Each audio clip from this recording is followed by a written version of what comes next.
সমন্বয়ের স্বাক্ষর তৈরি করতে বিশেষ ভূমিকা সংগঠন কর্মকর্তাদের। এর পাশাপাশি সামাজিক কর্মকাণ্ড রয়েছে। মধ্যে মধ্যে সংস্কৃতি মনস্ক লোকদের হৃদয়ে আনন্দ দিতে বিশেষ সাংস্কৃতিক কার্যক্রম আয়োজন। 3 আগস্ট শনিবার বাংলা সাহিত্য সভা করিমগঞ্জ শাখা বিশেষ সন্ধ্যার আয়োজন করে। রবীন্দ্র নজরুল 2 অনন্য কবিদের প্রতি শ্রদ্ধাঞ্জলি জ্ঞাপনে বিশেষ সন্ধ্যা আয়োজন। সরস্বতী বিদ্যানিকেতন প্রাঙ্গণে আয়োজিত কার্যক্রমে অতিথিদের উপস্থিতিতে সান্ধ্যকালীন কার্যক্রম সার্থক হয়ে ওঠে শিল্পীদের বিশেষ নিবেদনে। সংগঠনের কর্মকর্তা সহ অন্যান্য অতিথিরা সংগঠনের উল্লেখযোগ্য দিক নিয়ে আলোকপাত করলেও মিডিয়ার সামনে সংস্থার সাধারণ সম্পাদক সুব্রত প্রকাশ দে এভাবে ব্যক্ত করেন। উল্লেখ্য কার্যক্রম আয়োজনে সহযোগিতায় ছিলেন ক্যান্ডিড ইনিশিয়েটিভ বেসরকারি সংস্থা।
আগামীতে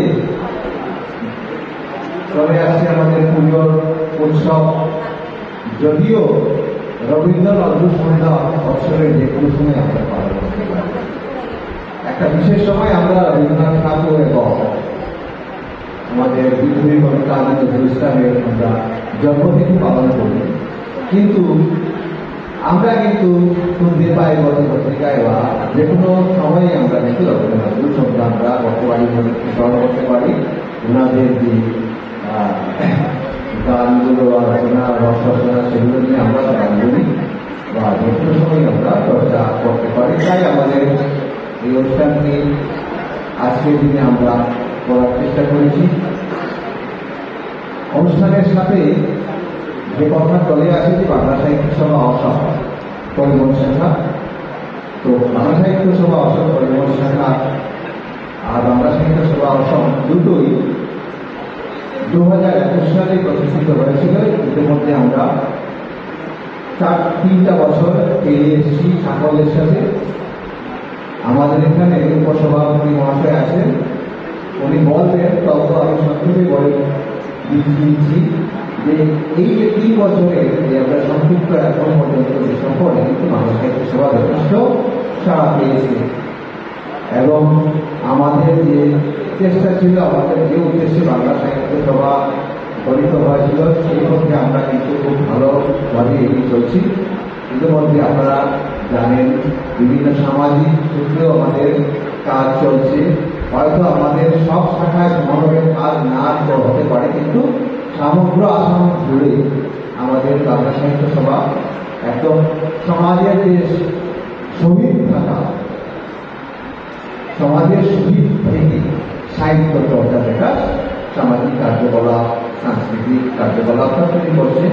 আমাদের গত 22 মে আমাদের এখানে পত্রপত্রিকায় বেরিয়েছে যে আমরা করিমগঞ্জ শাখার পক্ষ থেকে আমরা আমাদের এই অঞ্চলে করিমগঞ্জ এবং এলাকাতে যেসব পরীক্ষাগুলো পাবলিক যেগুলো পরীক্ষাগুলো হয় না, এই পরীক্ষাগুলো যাতে এখানে হয় করিমগঞ্জ এবং এলাকাতে শাখায় জেলায়, তার জন্য আমরা আমাদের শাখার পক্ষ থেকে আমরা শিক্ষামন্ত্রীর কাছে আমরা আবেদন করেছিলাম। সেই আবেদনে সাড়া দিয়ে এবছর কিন্তু অনেক পরীক্ষা আগামী সেপ্টেম্বর মাসে সেই গেট 3 গেট 4 এই পরীক্ষাগুলো কিন্তু হচ্ছে। আমরা এখানে কৃতিত্বের কথা নয়, কিন্তু তুলে ধরছি গিয়ে আমাদের এখান থেকে শাখা থেকে সেই আবেদনটা করা হয়েছিল। এভাবেই আমরা কার্যকলাপ চালিয়ে যাচ্ছি।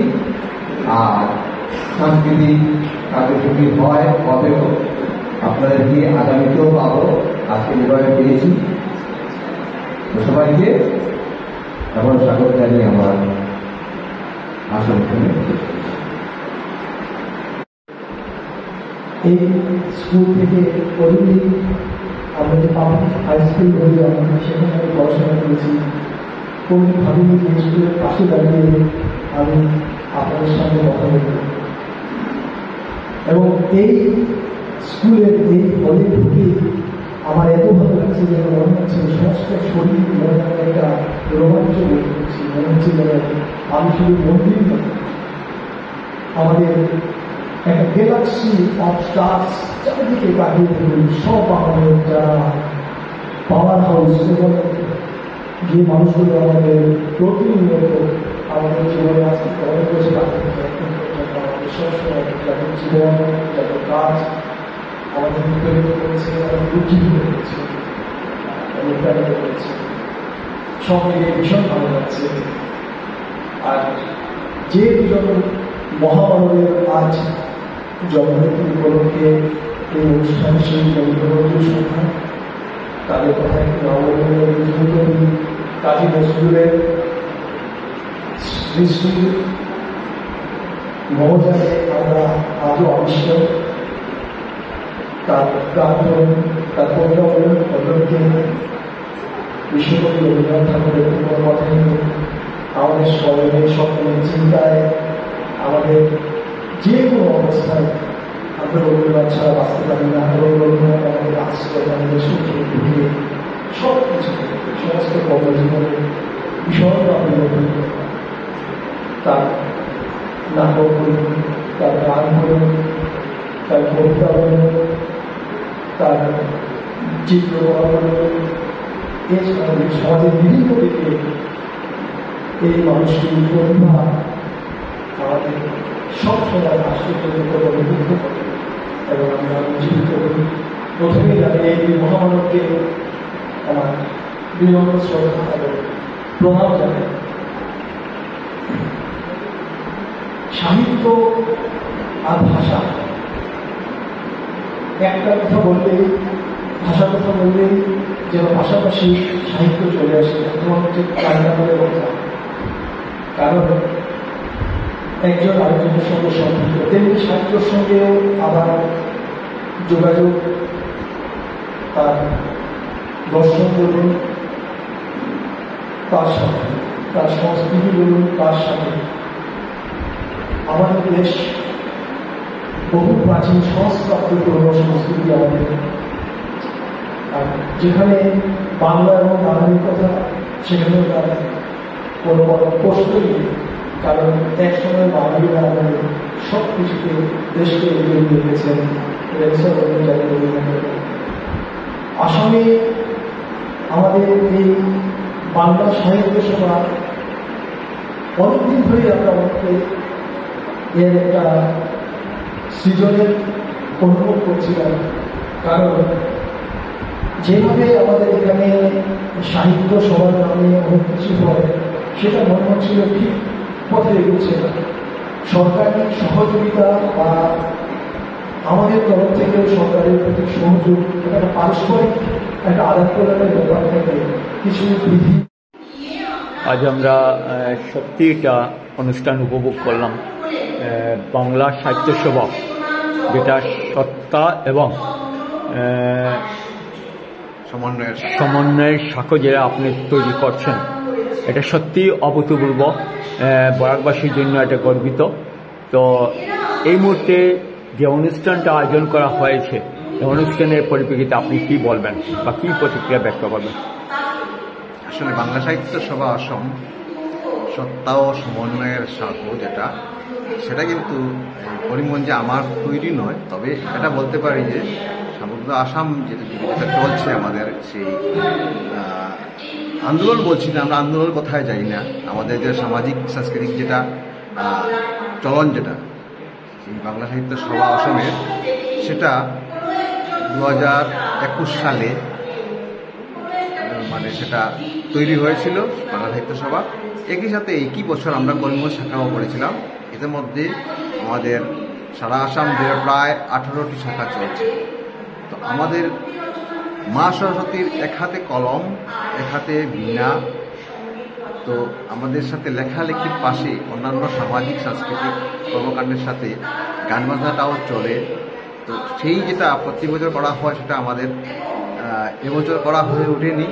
রবীন্দ্র নজরুল জয়ন্তীটা আমরা পালন করি, কিন্তু প্রাকৃতিক দুর্যোগ বন্যার জন্য সেটা অমানবিক হবে বলে তখন করা হয়নি, কিন্তু এখন আমরা করে নিচ্ছি। আর এই সুযোগে আমরা আমাদের এখানে আমাদের করিমগঞ্জের গর্ব তথা বরাক উপত্যকার গর্ব আমাদের পার্বতী প্রসাদ মরলা পুরস্কারে ভূষিতা সঙ্গীত শিল্পী, বিশিষ্ট সঙ্গীত শিল্পী শাশ্বতী দিকেও আমরা আনুষ্ঠানিক সম্বর্ধনা জানাচ্ছি। আর আমাদের এই যে বাংলা সাহিত্য সভা সমস্ত আসামের বিভিন্ন ভাষিক গোষ্ঠীর সাথে সমন্বয়, একসাথে হাতে হাত ধরে চলা।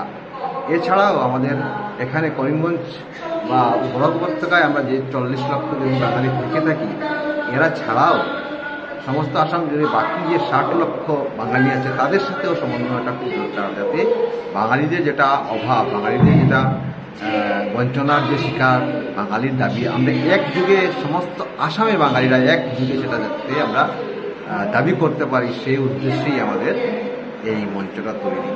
এতদিন ছিল না, আমাদের এই উপত্যকায়ও ছিল একটা সাংস্কৃতিক সাহিত্যিক মঞ্চ ছিল, কিন্তু যেটা দরকার ছিল রাজ্য জুড়ে, রাজ্যিক একটা, সেই রাজ্যিক মঞ্চটাই হচ্ছে বাংলা সাহিত্য আসাম। আজকে সেই অনুষ্ঠানটা করছি বৃষ্টি বাদলের দিন। হয়তো যতজন দর্শক আশা করেছিলাম আসতে পারেননি বৃষ্টি বাদলের দিন, তবুও আমাদের যারা এসছেন খুব ভালো লাগছে, একটা সুন্দর পরিবেশ হয়েছে এবং এই পরিবেশটা আগামীতে যাতে বজায় থাকে আমি সবাইকে অনুরোধ করছি। আপনাকেও ধন্যবাদ, আপনারাও আমাদেরকে সহযোগিতার হাত বাড়িয়ে দিয়েছেন। আর বাংলা সাহিত্য সভার কার্যক্রম দিন দিন এগিয়ে যাক, এই প্রার্থনা ঈশ্বরের কাছে করি। সবাই ভালো থাকুক।